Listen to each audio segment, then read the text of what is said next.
No puedo dejar de escribir intentando crear melodía. Hay una aspiración natural de lo que se habla, de lo que es dicho, para que sea audible como una cosa encantatoria. Y eso es un oficio de la música. Entonces, bueno, toda la eternidad vamos a tener dudas donde termina la poesía, empieza la música, termina la música, empieza la poesía, porque son demasiado conectas.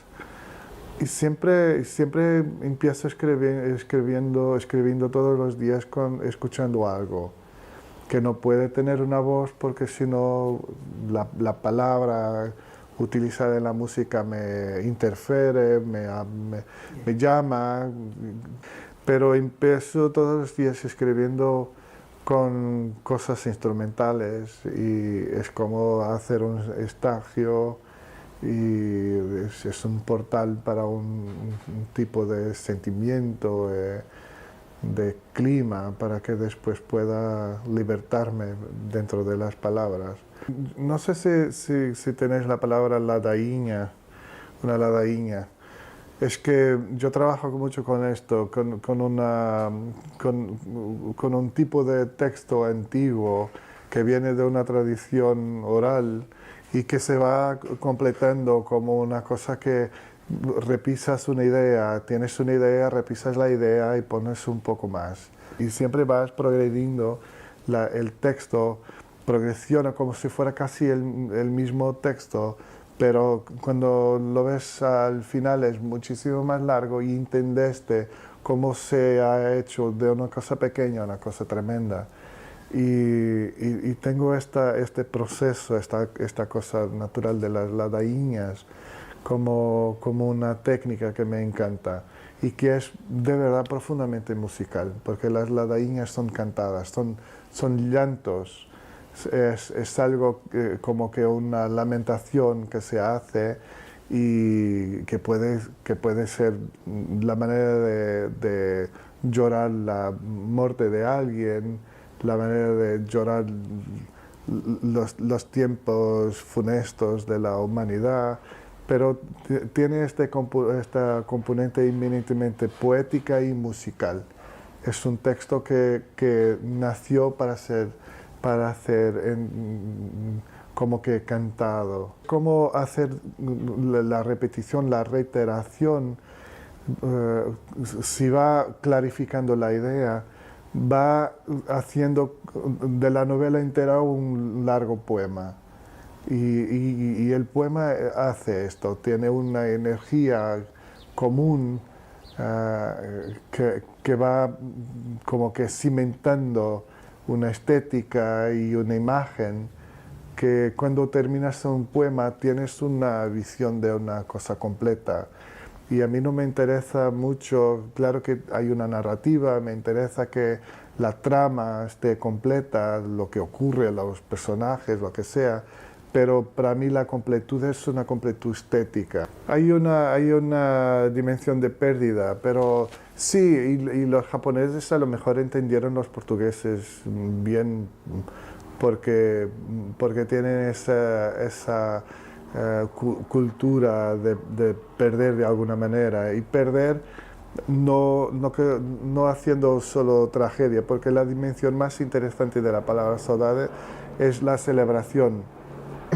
Tenemos saudade de lo que celebramos, no tenemos saudade de las cosas que no celebramos, de las cosas que nos han hecho daño, no tenemos saudades, no las queremos acordar nunca. Y entonces esta dimensión, ¿cómo se dice?, apaciguadora de la saudade, esta es a lo mejor la dimensión menos conocida, menos consciente cuando la gente intenta entender los portugueses, pero es la más importante, es que lo hacemos por una cuestión de alegría. Y los japoneses son un poco así, la manera como pierden las cosas está infectada de una alegría que a veces no entendemos. Por ejemplo, te voy a decir que es impresionante cuando estás con un japonés a quien se ardió la casa, perdió la casa en un incendio, porque para nosotros sería una tragedia tremenda y no sabríamos, bueno, lidar fácil, pero para un japonés es un señal de alegría, porque es como que el cosmos hablándole y diciendo que tiene que cambiar, que su vida necesita de un cambio, a lo mejor necesita de cambiar de lugar, entonces nunca construye la misma casa ni en el mismo lugar, siempre hay un deslocamiento. Y esta relación alegre con la tragedia es muy portuguesa también. Es que nadie ha dicho que la felicidad es el contrario de verdad de la tristeza, porque no puede ser. Porque ninguna persona puede existirse en una dimensión triste, no es posible. No, cuando naces en una fractura terrible, no naces en alegría eufórica. La alegría, la felicidad no te es regalada por la naturaleza, pero el sufrimiento sí. El sufrimiento es natural y la felicidad a lo mejor es una construcción muchísimo más cultural. Y entonces es muy claro para mí que la felicidad es una construcción de conciencia. Y la alcanzas a lo mejor o tal vez no.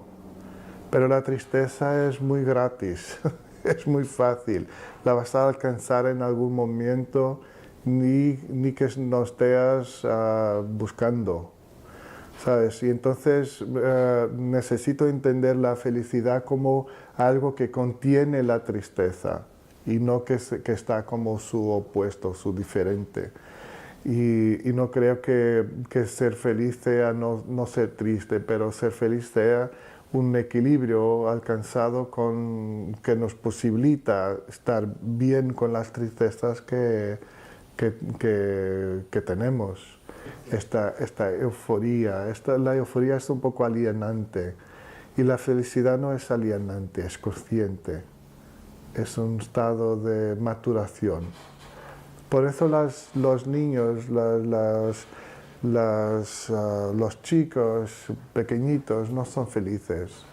Tienen una capacidad para la euforía, para el regocijo, pero no son felices porque no son maturos, no tienen una relación consciente con quién son y pueden perder un estado de felicidad inmediato. Pero la persona feliz solo pierde su estado de felicidad con una fractura tremenda. No va a perder con una cosa cualquier, con una adversidad cualquier. Es otra profundidad. Entonces me interesa mucho esta idea de trabajar hacia una felicidad posible, porque es la felicidad consciente, entonces nunca alienante, pero que trabaje con quién somos y no con una dimensión solamente ideal de quién podríamos ser, pero no vamos a ser. No quiero que mis libros sean leídos como maneras de confortar el lector, hasta porque no estoy esperando un lector que merezca ser confortado, sino que ser provocado, ser casi acusado para que se mueva. Y entonces creo que hay un equilibrio en mis novelas porque son al mismo tiempo son terribles, son tragedias violentas que van a destrozar un poco también el corazón del lector. Y eso, y para que encuentres una dimensión más emotiva y a lo mejor más esperanzada o apaciguadora dentro de una novela, tienes que superar un montón de gestos terribles y de ideas terribles que son que ponen a la prueba la dimensión humana, tu humanidad como lector. Y entonces eso impide, para mí, impide un poco que el libro sea sea solo esta cosa muy bella que acoge el lector como si fuera un libro maternal, un libro fraternal. Y a lo mejor algunas de mis novelas son demasiado violentas que algunas personas no las pueden siquiera leer, no las pueden leer porque son demasiado nítidas, se dice, nítidas. Siempre digo que de alguna manera el escritor es o el artista produce un conocimiento en un lugar, pero del lugar que está un poco a su lado, que no puede ver, pero que siente que está justo ahí. Como si yo sé que después de esta pared hay algo, lo siento, casi lo puedo evidenciar, pero nunca me voy a encontrar exactamente con esto, con lo que está después de esta pared. Porque si llego para después de la pared, lo que me compite es hablar de lo que está después de la próxima pared. Y entonces a mí me parece que el arte todo nace de esta relación presentida y no sería algo tan fácil como observar y describir por entero lo que está ahí. Porque mismo si lo haces una descripción factual, histórica, lo que sea, un relato de algo, puedes describir una obra de arte, describir esta casa, las personas que aquí están. Cuando lo haces, estás creando un objeto que es más presentido que real. Y entonces estás siempre como un ciego que trabaja con un otro sentido que no los sentidos normales. Es como un cúmulo de los sentidos que te lleva a una u otra cosa. Es muy pretencioso porque hay una convicción un poco visionaria, pero para mí me parece que es lo que ocurre con la poesía y no puedo creer en la poesía si no tiene esta acepción de, de hacer un poco el imposible.